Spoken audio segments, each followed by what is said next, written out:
A full hour of amazing stories and unbelievable people begins right now.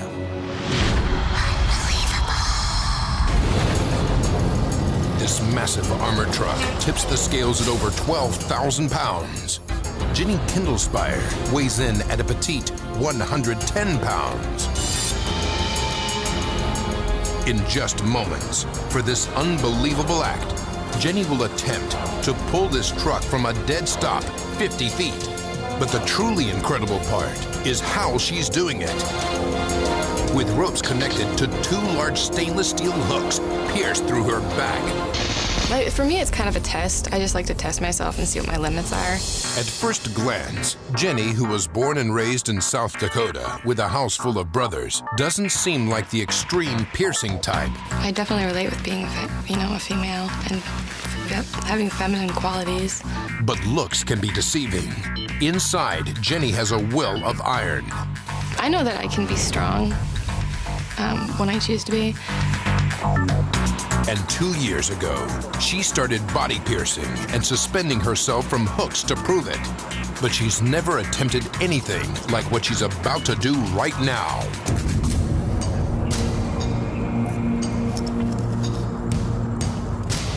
As Jenny prepares for the big event, her back is prepared for piercing. Spots mark where the hooks will go. Needles are attached for easier penetration. People think that I'm crazy or whatever because I put myself through pain, but I have great people working with me, so I don't feel like I'm putting myself in any danger. Hooked and ready to go, Jenny warms up by softly pulling the ropes. She needs to focus her mind or the pain will become too much. The hooks hurt, but there's a lot more strain on my spinal cord and the base of my neck. Finally, she's ready. With the crowd cheering on, Jenny goes for it. Straining with all her might, Jenny, with her 5'2" frame, jerks and heaves. All she needs is to get the armored truck's wheels to turn once, and then she can build momentum. One wrong move, however, and the hooks could rip right through her skin. This is the most dangerous part of the pull. Just when it looks like it may not happen, the truck's wheels suddenly give a tiny roll forward. But with each step, Jenny's skin is stretched to the limit. Will she be able to go the full 50 feet before the agony causes her to collapse? Incredibly, Jenny begins picking up steam. Her goal is in range. She's made it, an amazing feat. But she's not done yet. Caught up in the moment, Jenny powers past 100 feet. Even going beyond where the lights are set up at 200 feet. Then 300. Finally, after towing the truck more than 500 feet, I'm done. Jenny comes to a stop.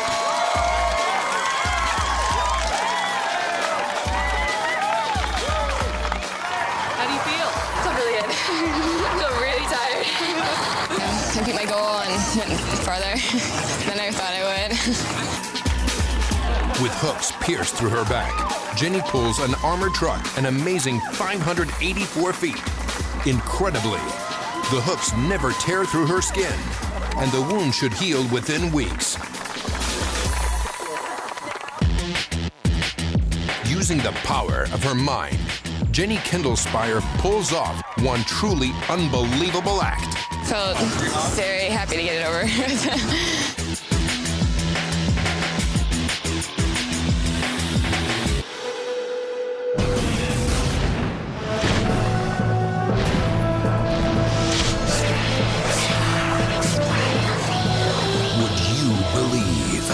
This man is about to hurl himself off a 2,000-foot cliff with nothing attached. And to live, he'll have to hit this tiny moving net with pinpoint accuracy. It's a death-defying moment. Your heart's gonna race.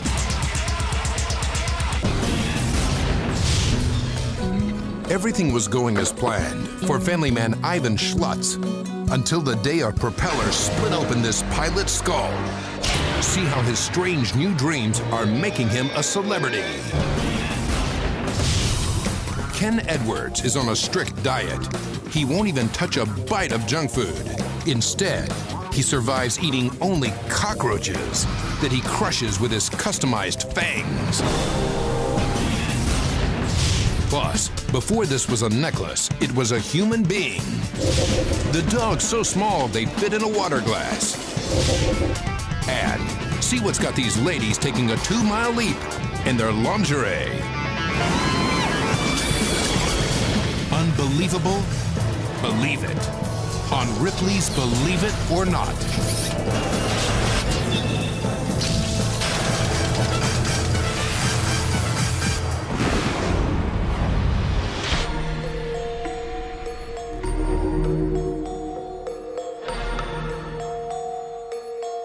This is Ripley's, home of the unconventional. And that leads us right into our first story. For those who think that bungee jumping is boring and parachuting is for wimps, Ripley's has discovered the ultimate thrill.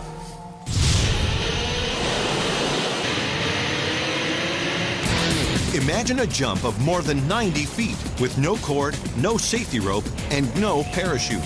Believe it or not, that's exactly what one group of adventurous thrill seekers is doing by taking free falling to a whole new height.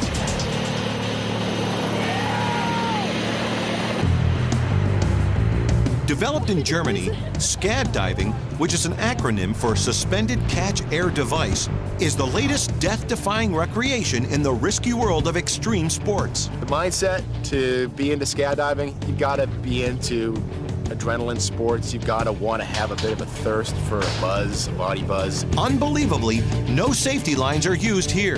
These thrill seekers wear only boots, pads, and back protection. The only catch is a small net that hangs nearly 100 feet below.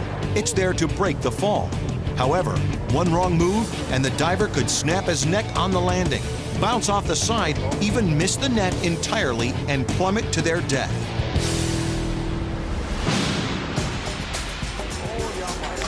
As the diver prepares for the jump, they're lifted by crane 160 feet above the concrete.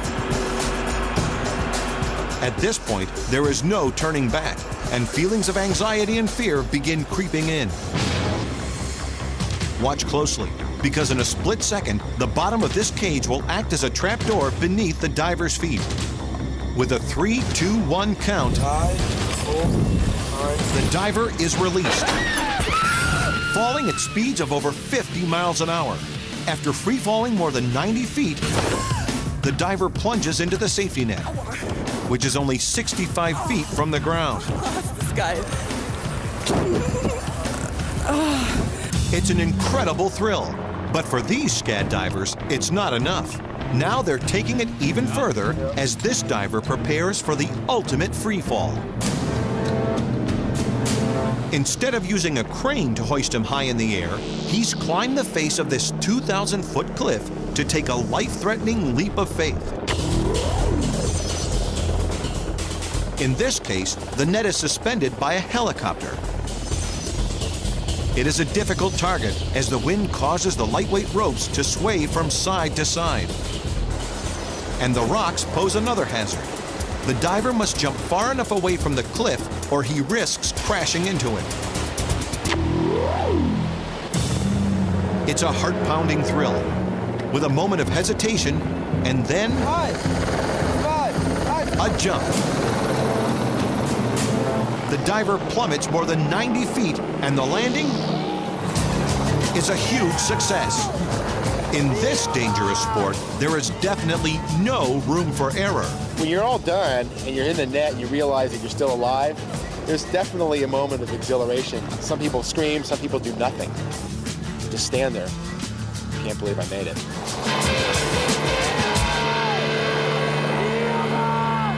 SCAD diving is not yet legal in the United States. Until that changes, you'll have to head overseas for the rush. How would you feel about willing your body to science? Or what about donating an organ for transplant? Okay, well then how about a few finger bones for the sake of art? You've probably heard the expression that beauty is only skin deep. But there are some people out there who think it goes even deeper. They are the proud wearers of a unique and somewhat macabre line of handcrafted jewelry. Believe it or not, this exotic jewelry is made from actual human bones. The cadaverous adornments are the creation of jewelry designer Hilda Marshall. She was designing jewelry a few years ago when a medical student gave her a bag of bones. His university was throwing them away because they had gotten separated from their skeletons. I was just so struck by these homegrown jewels that I thought they were even more beautiful than the stones and the metals and the other things I work with. Today, this designer gets her raw materials from museums and medical schools that are replacing their old donated human skeletons with more uniform plastic models. Unbelievably, every one of Hilda's unique creations is made from real bodies that were once very much alive. These are metacarpal bones, the hand bones that run through the body of your hand. These smaller ones here are carpal bones, the wrist bones, and then this is a vertebra, a backbone. The post-mortem creations begin by carefully laying out the design of the piece of jewelry, making sure it's symmetrical. Next, a small hole is drilled through the center of each bone, and because they are very porous, like soapstone, she can tell who got milk by how tough they are to drill. That's a tricky bit, isn't it? Finally, she threads a connecting wire through the bones and puts them together.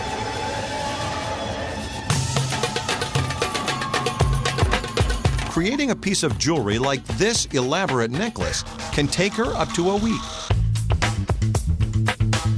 And while some may find it hard to believe, bone jewelry is a big seller at various galleries. You can definitely feel something. It's sort of like you have the power over your head and around your neck. But others are not so sure they want to wear human remains. I'm not dying to have them myself, let's put it that way. I think it's kind of attractive. I would never wear human bones if you paid me. It takes someone who's not afraid of the fact that they're only human to wear human bone jewelry.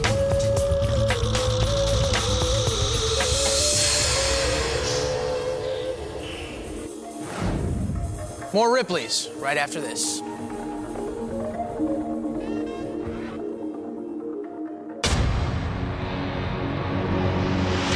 A wicked motorcycle wipeout claimed this man's arm and leg.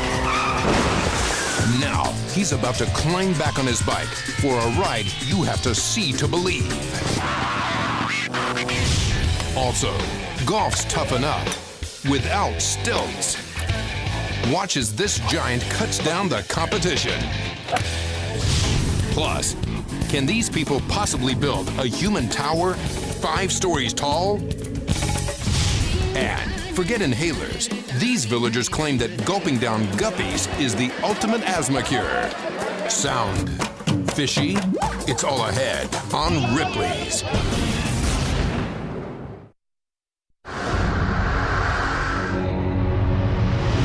Enter Robert Ripley's archives. Let's go with the show. Robert Ripley. Believe it or not. Believe it or not. The year is 1947. A special ping pong game is set up at the New York City YMCA to demonstrate an experimental cellular rubber. The table and pads are lined with the material, and a raw egg replaces the ball. Amazingly, the eggs don't crack, unless they hit the floor, of course. Incredibly, a mat made from the cellular rubber even helps these eggs survive a fall out of a 5th-story window. The unique rubber is more cushiony than most due to its microscopic nitrogen-filled cells. Unfortunately, the rubber proves too costly to manufacture for commercial use, and production on this real-life flubber hits the skids. Believe it or not.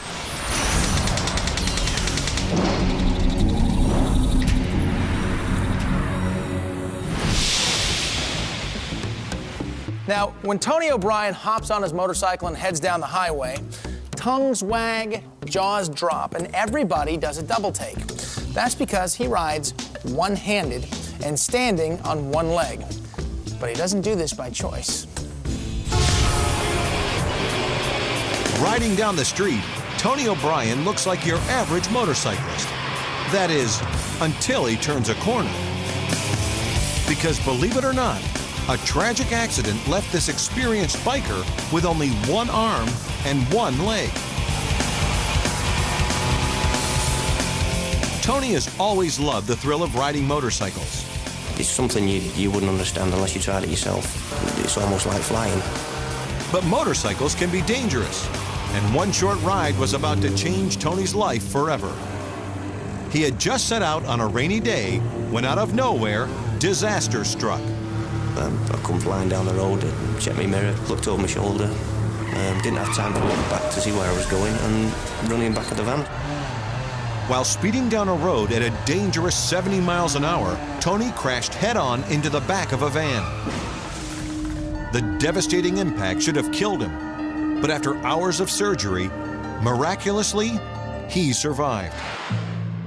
But doctors couldn't save his left arm or leg. And despite the fact that Tony was now missing half of his limbs, he couldn't wait to get back on the road. I decided to go back on the bike almost straight away. Before I came out of hospital, I knew I was going to go back on one. It was just a matter of time. But without his left arm or leg, Tony had to learn to ride all over again. A motorcycle was modified, allowing Tony to control everything with his remaining arm and leg. It was time to find out if Tony could handle the road. It wasn't difficult. First time I went on a bike, it was as if it was yesterday. I did the same things over again. Amazingly, Tony can now ride as well as he did before the tragic crash, holding his own alongside the best able-bodied bikers. And in the end, Tony claims the secret to success is a good attitude. The other things that I don't like is people that are negative. People that they've got a minor scratch on their finger, for example, and they moan about it all the time. If you're going to do something, be positive about it, get on with it and go for it.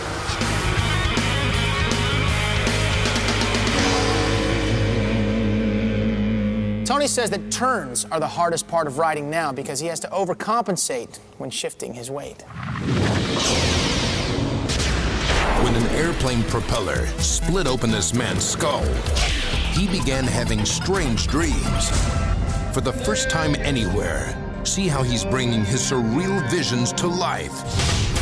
Plus, Ripley's tracks down the tiniest dogs on Earth. And they say you are what you eat. Meet the man who fitted himself with fangs just so he could crunch down on cockroaches. Sometimes the big ones that trying to get up the windpipe. Don't go away. Ripley's will be right back. Amazing stories and unbelievable people. Ripley's Believe It or Not.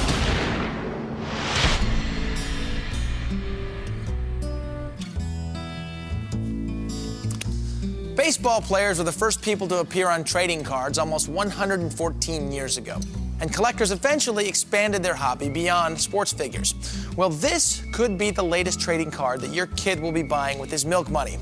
People cards. Real people, real jobs, real hobbies, real photographs. For example, Stanley Copley from Australia, whose motto is, help others. He's also known as Pop.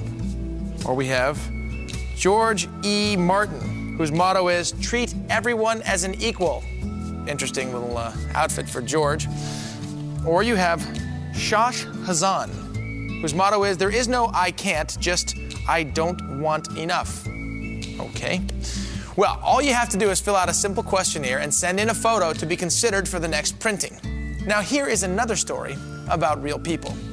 It might be a little more exciting than Dennis Soper, whose motto is, oh well.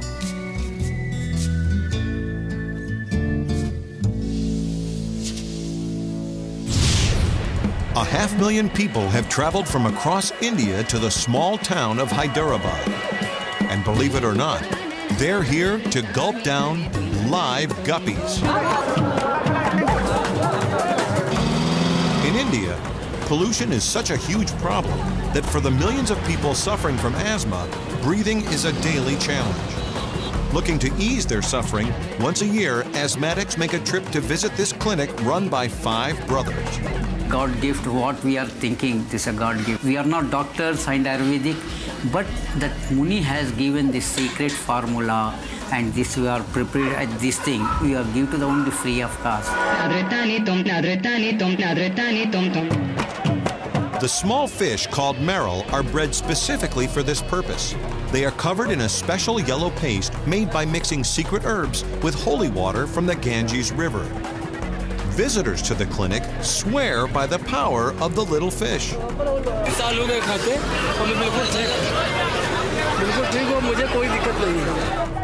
Though doctors can find no medical basis for the cures, people have been returning for decades and will continue to return year after year.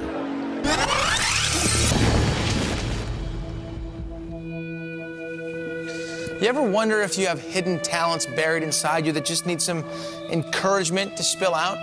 Well, in the case of Ivan Schlutz, a propeller to the head did the trick.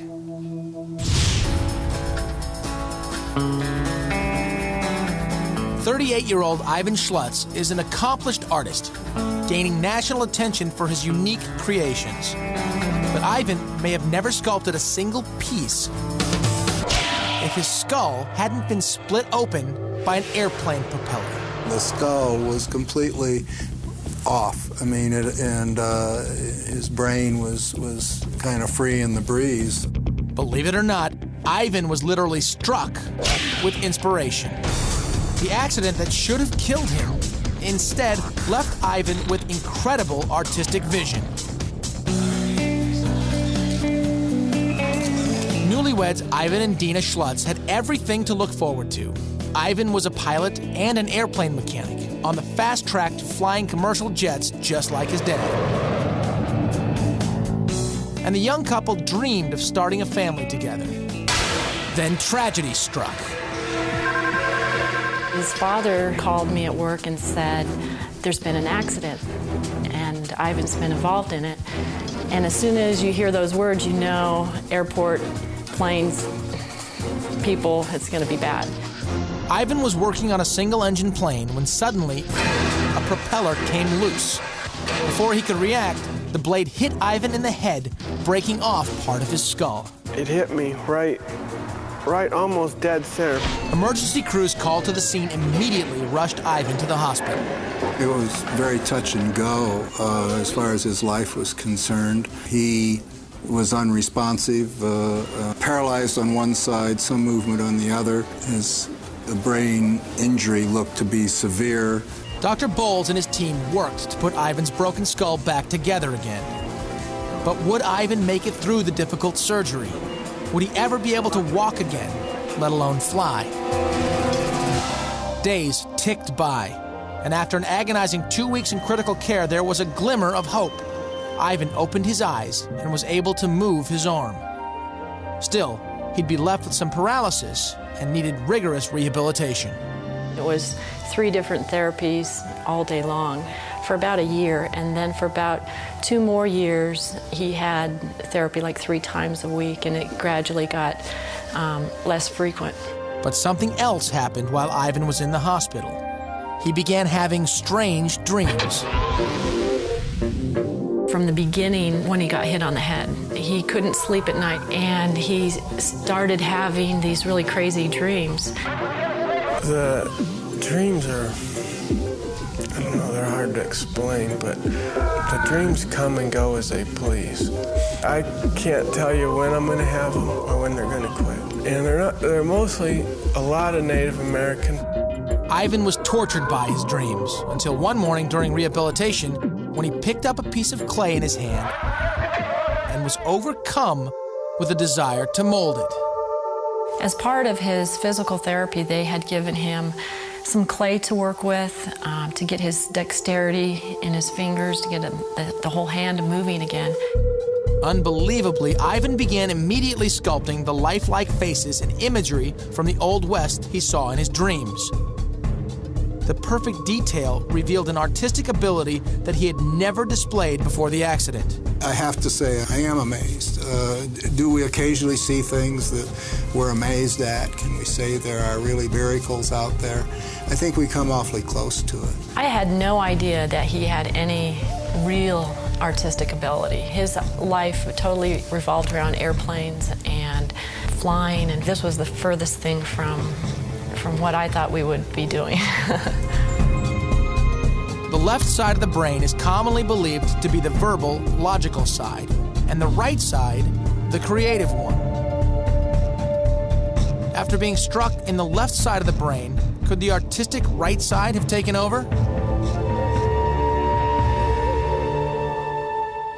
Air west, yep. Though Ivan has put aside his dreams of flying, he is healthy, and his unbelievable artwork still allows him to provide for his wife and kids.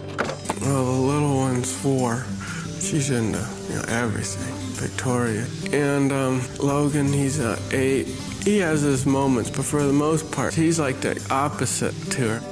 Ivan's artwork is gaining popularity, selling for upwards of $5,000 apiece. The accident that could have ruined his life appears to have triggered a second, more fulfilling life. I think about our past 8 to 10 years and how things have just changed for us a lot.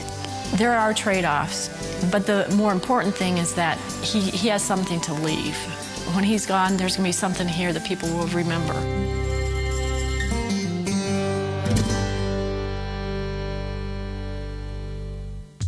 If you don't know if you are right brain or left brain dominant, here are a few common indicators.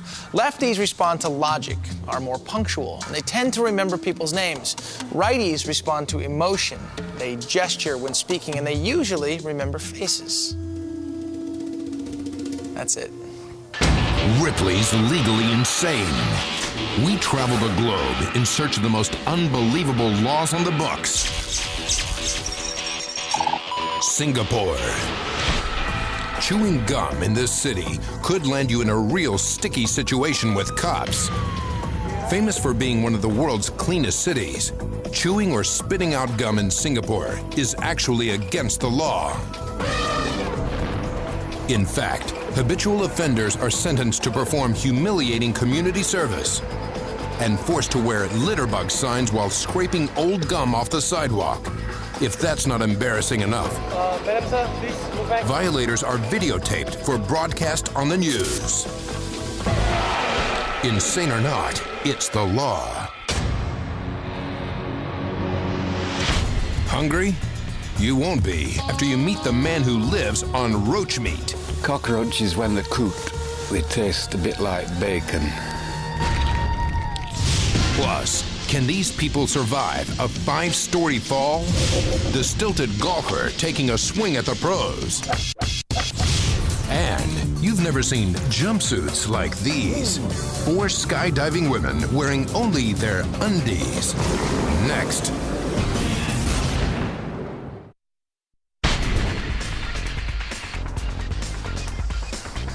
In the United States, we call it a human pyramid, and it's usually seen on the sidelines of sporting events or in team cheerleading competitions. But in a region of Spain called Catalonia, it's a way of life. And the youngest, bravest, and lightest are given a chance to be the shining star.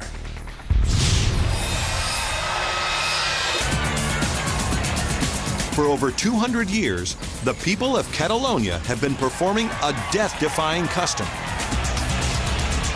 forming towering human castles up to 9 stories high. Castles that often come crashing to the ground. And today, 9-year-old Sabrina Castillo will make her very first attempt to follow in the dangerous tradition. Believe it or not, with her family's blessing, she'll try to climb to the very top, a brave act that could end in disaster.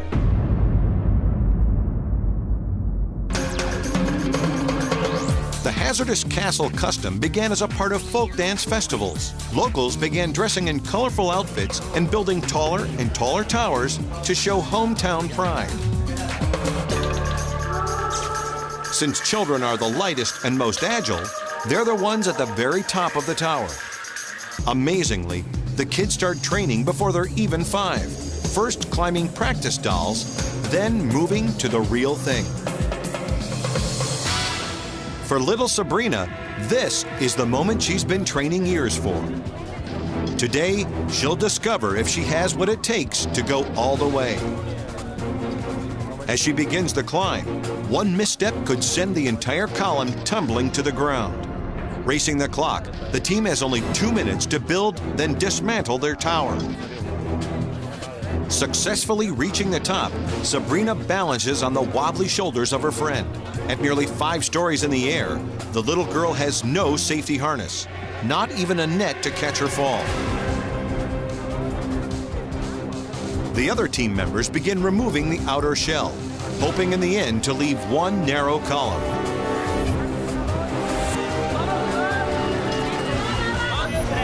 But suddenly, the tower begins to sway dangerously out of control. In an instant, the entire structure collapses. More scared than hurt, Sabrina is comforted by her family. But even her brutal face-first fall won't force her to quit. She'll be back. The team leader says it's all part of the sport. Es decir, si no hubiera caídas, no habría límites y objetivos a conseguir. Sería muy fácil. Incredibly, there is no prize money awarded to winners. Participants receive only trophies and the honor of being the best in a sport where the inevitable castle collapse is just part of the thrill. The tallest human tower to date is 9 stories high. Every team has toppled when attempting the magic number of 10. Ripley's world of unbelievable animals.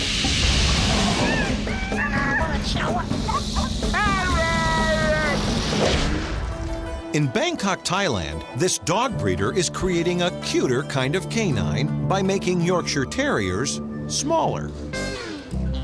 Much smaller. In fact, Buddy only weighs 1 pound and measures a mere 4.5 inches from head to paw. Buddy's sister Dorica is smaller yet. Any future pups are expected to be positively microscopic. The second-generation miniatures were fathered by a dog named Big Boss, who until now held the title for smallest dog in the world. Believe it or not.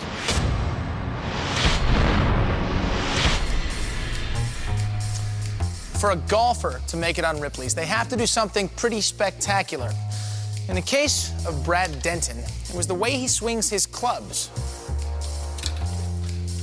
All 6 feet of them. You might say Brad Denton is truly a player at the height of his game. But this golfer towers over the competition in more ways than one. Because believe it or not, Brad Denton golfs on stilts. And he beats normal grounded golfers all the time. People don't really know what to think when they see me on the stilts because, well, they've never actually seen anybody on stilts before. Brad played in the pros for 10 memorable years.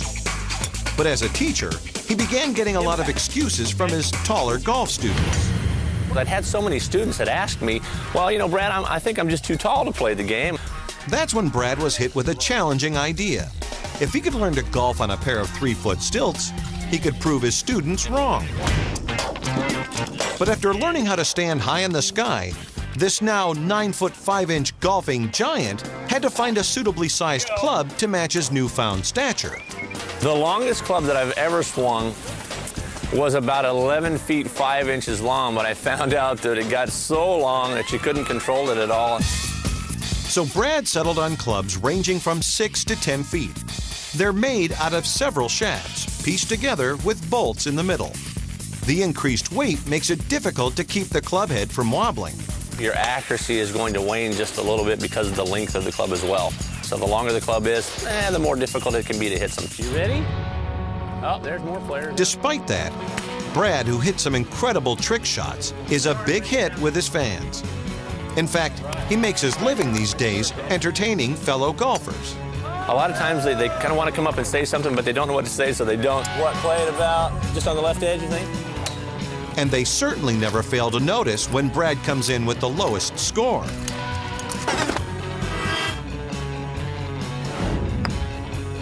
Nice putt. Amazingly, despite tough sand trap shots like this, Brad regularly shoots in the low 80s while wearing his stilts. What they don't like at all is when I actually beat them when I'm on stilts. And in spite of his success, Brad says he's not satisfied. He has an even higher goal in mind. Hey, and any of you tour professionals that are out there that are ready for a good challenge match, I'm ready for you. And that he is. After all, Brad Denton is a man who knows his golfing game down to the T. Nice birdie.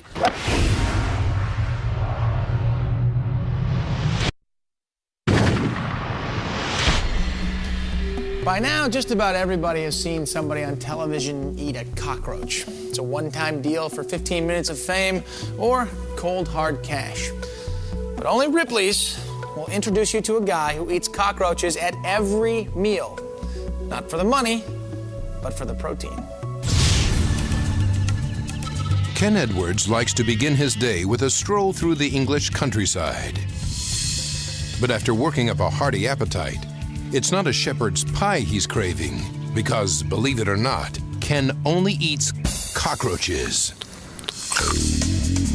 Ken Edwards is from Cheshire, England, a place better known for sheep than its insects.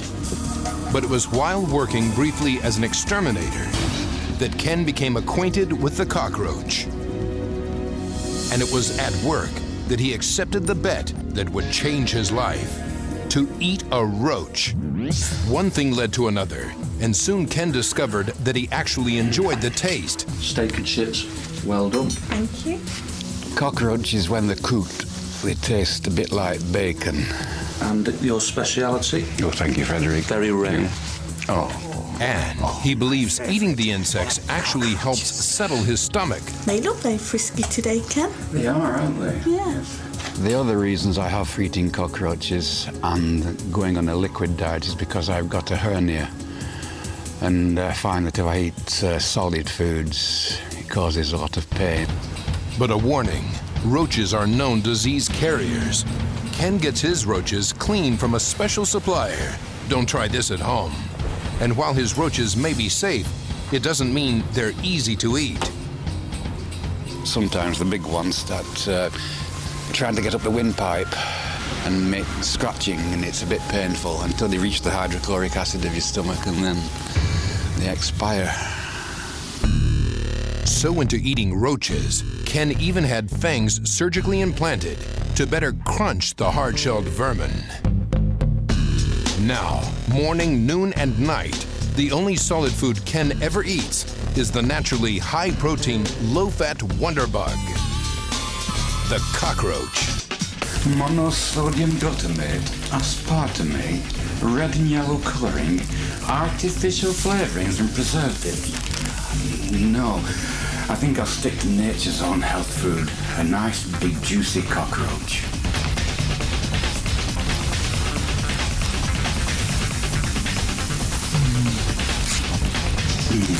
Lovely.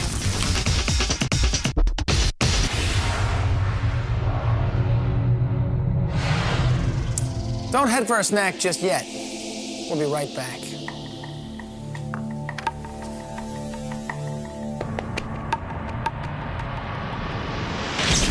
Next, they're prepped, and ready to plunge out of a plane in high heels and underwear. Find out why. And you'll be shocked at what's floating inside this one-of-a-kind wine. The true story behind this infested alcohol when we rummage through the Ripley's vault. Next.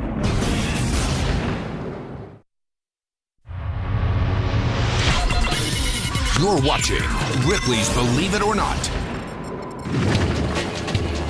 For some skydivers, falling from a plane at 130 miles an hour is enough of a challenge in itself. Others looking for the ultimate thrill have come up with some pretty bizarre variations on the standard jump and land scenario.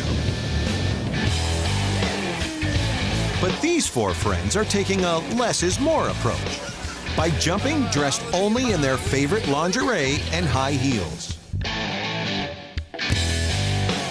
At 12,000 feet, the ladies make a final safety check, securing both equipment and lingerie. Leaving the plane, The women jump into history as they become the world's very first lingerie-clad skydivers.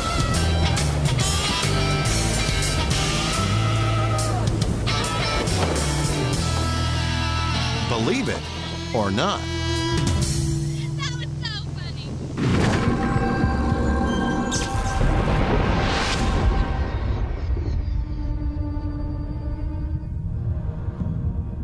This bottle of rice wine is said to have medicinal properties. Chinese peasants drink this special sake to cure colds, improve blood circulation, and strengthen their lower backs. They also rub the elixir on aching body parts.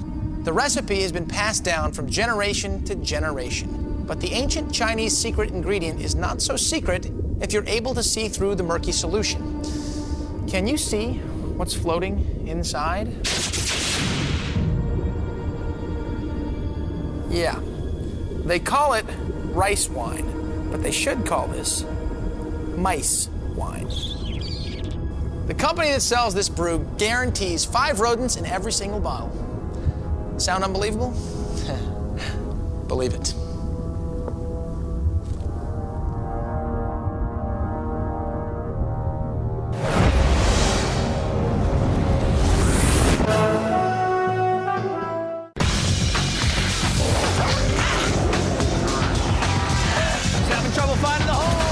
Scariest thing I've ever done.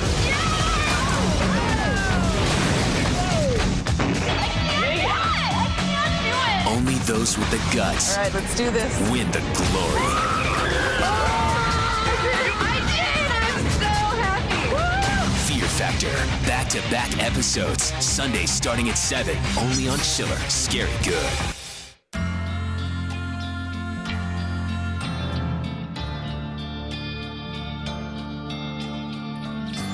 Scare Tactics. Back-to-back episodes. Tomorrow starting at 7.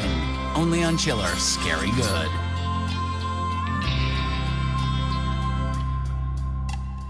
The apocalypse is now! December 21st, Chiller is sending the world off in style with an all-out horror apocalypse, and no one is getting out alive. But just in case, on December 22nd, the terror continues for those still alive and those not so much.